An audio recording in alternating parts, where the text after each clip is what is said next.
Ang lungsod ng Baguio ay tinaguriang summer capital of the Philippines. Nakilala hindi lang sa manamig itong klima, kundi pati na rin sa mga tunyag na destinasyon ito. Sa aming paglalakbay ay aming susuriin ang ilang kilalang pong pasyalan. Tulad ng Camp John Hay at Wright Park. Mindscape Park at The Mansion. Ang mga lugar na ito ay sumasalamin sa makulay na kasaysayan at natatanging tanawin ng mundo. Sa aming paglalakbay, samahan niyo kami sa pagtuklas ng mga kwento sa likod ng mga lugar na ito. At saksihan ang magagandang katangian na sumasalamin sa lungsod ng Baguio. Tara na't simulan ang Lakbay sa Laysan!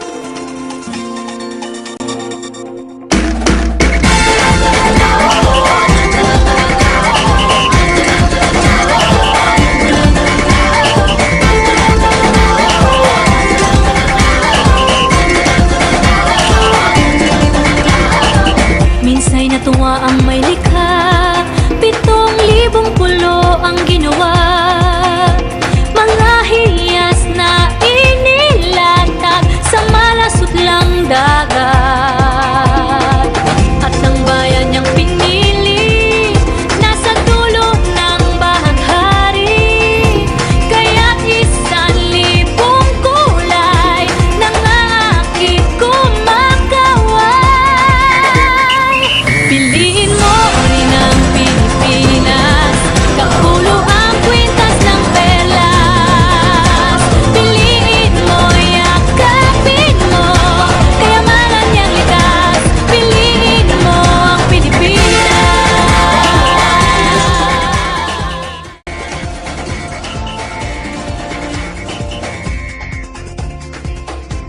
Ang aming unang destinasyon ay Camp John Hay, isang iconic na lugar sa Baguio City na puno ng kasaysayan sa gandahan. Ang Camp John Hay ay isang dating base militar na matatagpuan sa lungsod ng Baguio City sa Pilipinas. Ito ay orihinal na itinatag ng United States Armed Forces noong Oktubre 25, 1903 bilang isang rest and recreation facility para sa mga sundalong Amerikano na nakatalaga sa Pilipinas.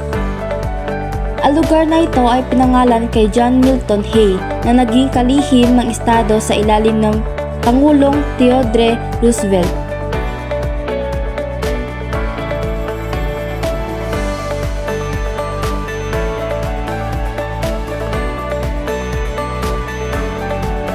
Ngayon, ang Camp John Hay ay isa sa mga sikat na tourist spot at kilala sa mga gandang tanawin at recreational facility nito. Sa papaligiran nito ng malalagong pine trees na nagbibigay ng malamig na klima sa paligid.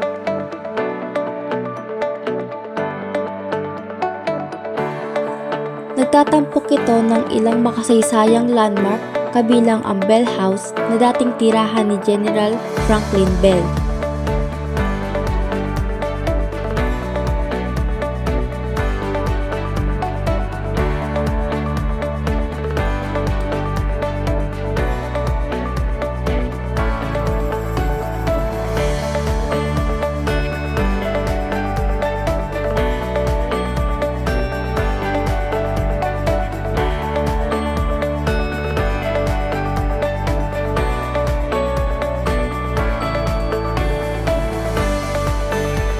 At ang Cemetery of Negativism na isang natatanging atraksyon na nanghihikayat sa mga bisita na malampasan ang mga negatibong kaisipan at emosyon.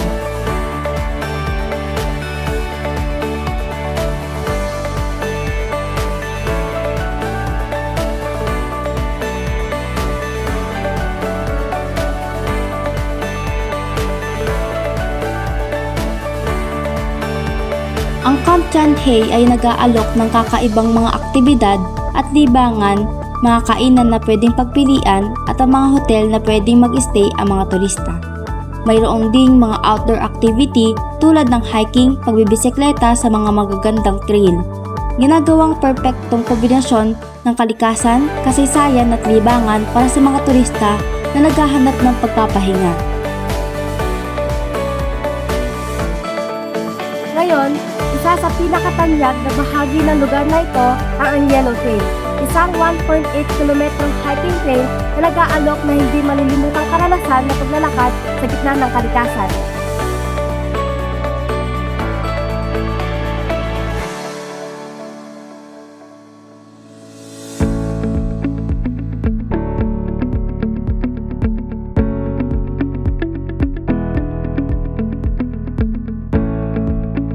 Yellow Trail ay kilala sa maaliwalas sa daan nito na bumabaybay sa matatayog na pine trees. Habang naglalakad, makakaramdam ka ng kakaibang pakiramdam ng kapayapaan. Sa bawat hakbang, mararanasan mo ang sariwang hangin na nagbibigay ng kasiyahan at muling nagpapalakas ng katawan at isip.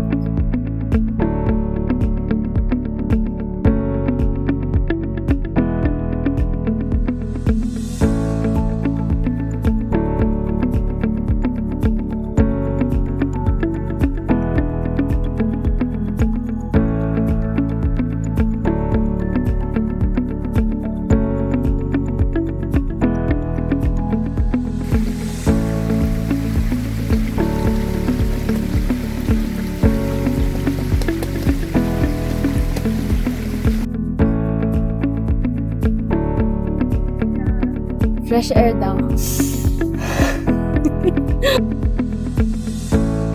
Bukod sa malinis at maayos na daan, ang trail ay nagbibigay daan din upang masaksihan mo ang iba't ibang uri ng flora na dito lamang matatagpuan.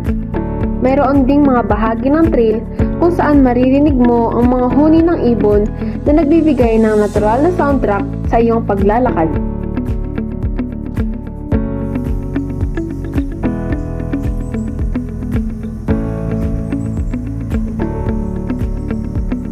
Habang naglalakad, hindi mo maiiwasan ang paglingon at paghinto upang masilayan ang nakamamanghang tanawin sa iba't ibang bahagi ng trail.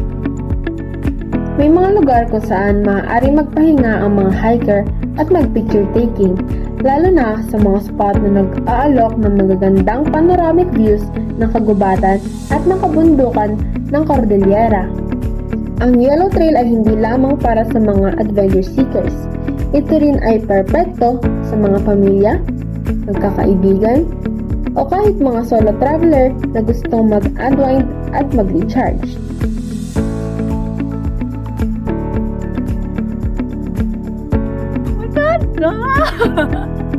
Super amazing! Oh my God! Ay, putik! Talaga!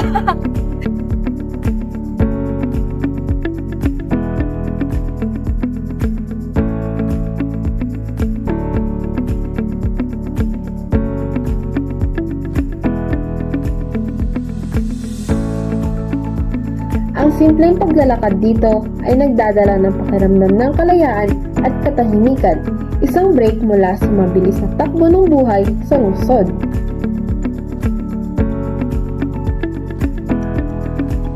Ngayon, mula sa natural na kagandahan ng Camp John Hay at Yellow Trail, handa na tayo sa susunod na destinasyon, ang Wright Park, isang tanyagpok pasyalan na punong-puno ng kasiyahan at aktibidad para sa lahat.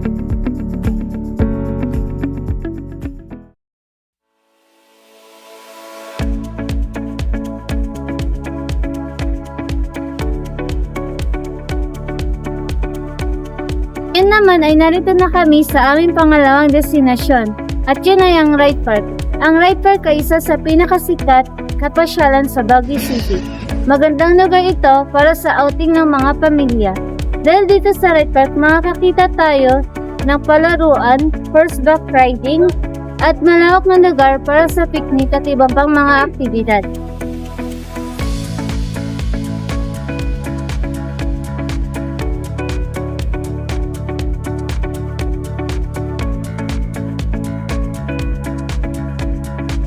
Ang pasyalan dito ay pinangalan kay Luke E. Wright, isang kilalang gobernador general noong panahong 1904 hanggang 1902.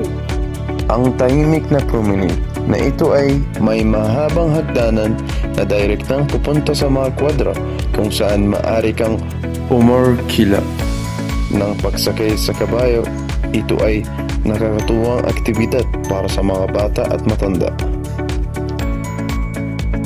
Naglalaman nitong parking ito ng ilang katutupong tindahan na saan maaari mong makukuha ng mga magagandang souvenir. At mga bagay na maaari mong dalhin sa bahay bilang mga regalo o mga karagdagang palamuti para sa iyong tahanan.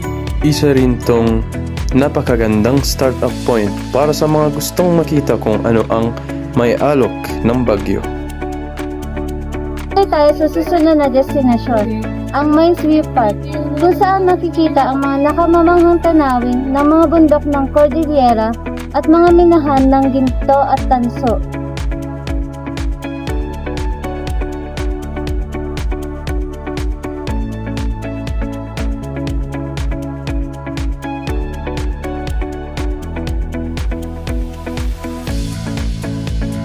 Alam mo ba na ang Mines View Park ay isa sa pangunahing pasyalan dito sa Baguio?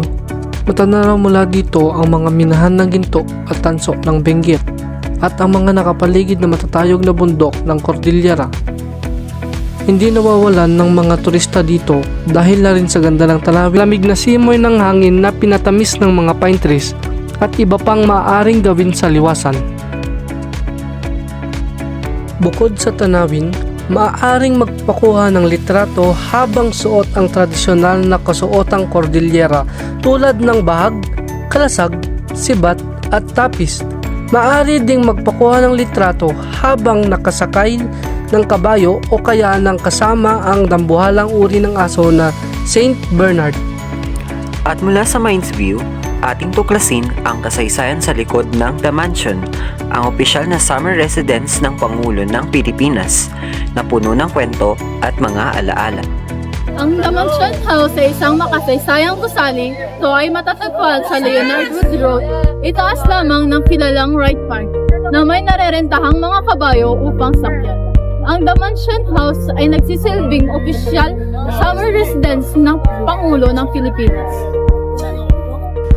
Mahiwalay na guest house sa malapit sa pangunahing gusali at naroon ang isang museo para sa mga memorabilia ng mga pangulo ng bansa.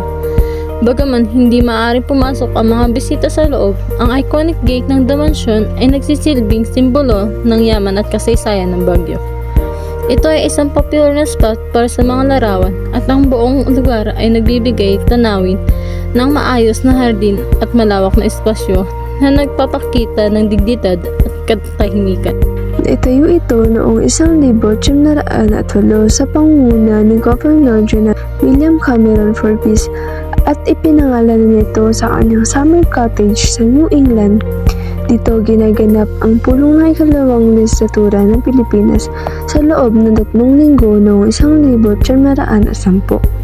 Nang masira ang Mansion House noong ikalawang digmaang pandaigdig, ito ay inayos noong 1947. Mula noon ay naging palagi ang lugar na ito ng iba't ibang mahalagang okasyong nasyonal at internasyonal.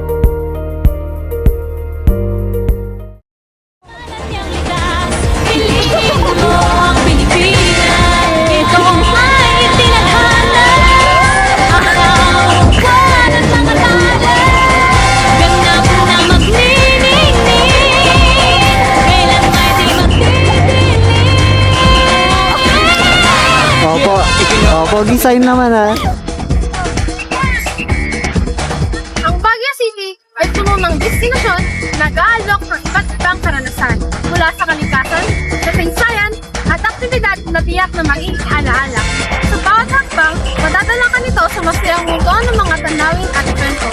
Kaya magplano na at tuklasin ang kagandahan ng Baguio City, isang lugar na tunay na nag-aalok ng kasiyahan para sa lahat.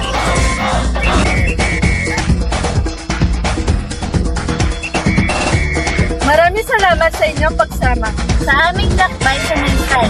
Muli kami ay inyong samahan sa aming mga susunod na gagawing paglalakbay.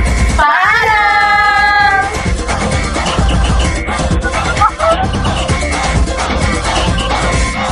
Muli ng Pilipinas, Pilipinas, muli ng Pilipinas, Pilipinas, muli ng Pilipinas, kapuno ang kwintas ng pera.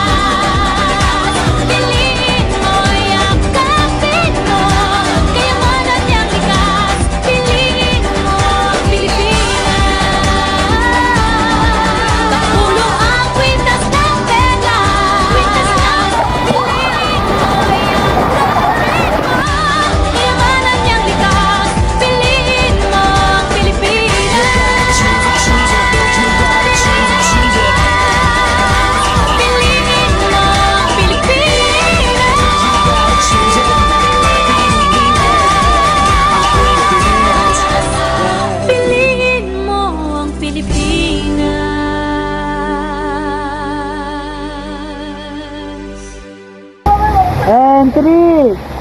2, 1, action!